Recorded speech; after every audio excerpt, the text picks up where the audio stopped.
பிரான்சில் வசிக்கும் ஈழத்தமிழர் ஒருவருக்கு 30 வருட சிறை தண்டனை விதித்து யாழ்ப்பாணம் மேல் நீதிமன்றம் உத்தரவிட்டுள்ளது. அத்துடன் பிரான்சில் தலைமறைவாகியுள்ள குற்றவாளியை உடனடியாக கைது செய்ய திறந்த பிடியாணை பிறப்பிக்கப்பட்டுள்ளது. சிறுமியொருவரை வன்புணர்வுக்கு உட்படுத்தி கர்ப்பமாக்கிய பின் அதனை சட்டவிரோதமாக அளித்தமை தொடர்பில் குற்றவாளியாக அறிவிக்கப்பட்டுள்ளார். பிரான்ஸ் வாழ் நபரால் 16 வயது சிறுமியை திருமணம் செய்வதாக வாக்குறுதி வழங்கப்பட்டுள்ளது.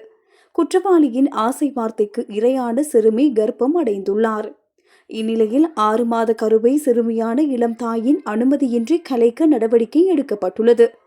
இதனையடுத்து குற்றவாளியான தந்தை பிரான்சிற்கு தப்பி சென்றுள்ளதாக நீதிமன்றத்தில் தெரிவிக்கப்பட்டுள்ளது.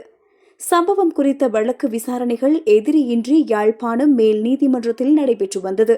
விசாரணையின் அடிப்படையில் குற்றம் உறுதி செய்யப்பட்ட நிலையில் 30 ஆண்டு கடுங்காவல் சிறை தண்டனை விதித்துள்ளது.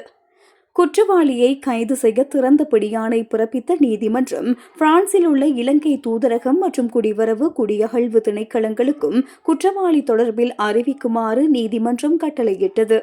இவ்வழக்கில் அரசு தரப்பில் ஆஜரான வழக்கறிஞர் மூவர் அனைத்து சாட்சியங்களையும் மிக குறுகிய காலத்திற்குள் நீதிமன்றத்தில் நெறிப்படுத்தி குற்றச்சாட்டுக்களை சந்தேகத்திற்கு இடமின்றி நிரூபித்து இவ்வழக்கை விரைவாக முடிவுக்கு கொண்டு வந்து சந்தேக நபருக்கு தண்டனை பெற்றுக் கொடுத்துள்ளமை குறிப்பிடத்தக்கது. பெண்களுக்கு எதிரான பாலியல் குற்றங்கள், ஏமாற்று வாக்குறுதிகள் மற்றும் சட்டவிரோத செயல்களில் ஈடுபடுவோருக்கு இத்தீர்ப்பு ஒரு பலத்த எச்சரிக்கையாக அமையும் என்பதோடு சந்தேக நபர் வெளிநாட்டில் தலைமறைவாக இருந்தாலும் சட்டத்தின் பிடியிலிருந்து தப்பிக்க முடியாது என்பதையும் உணர்த்தியுள்ளது.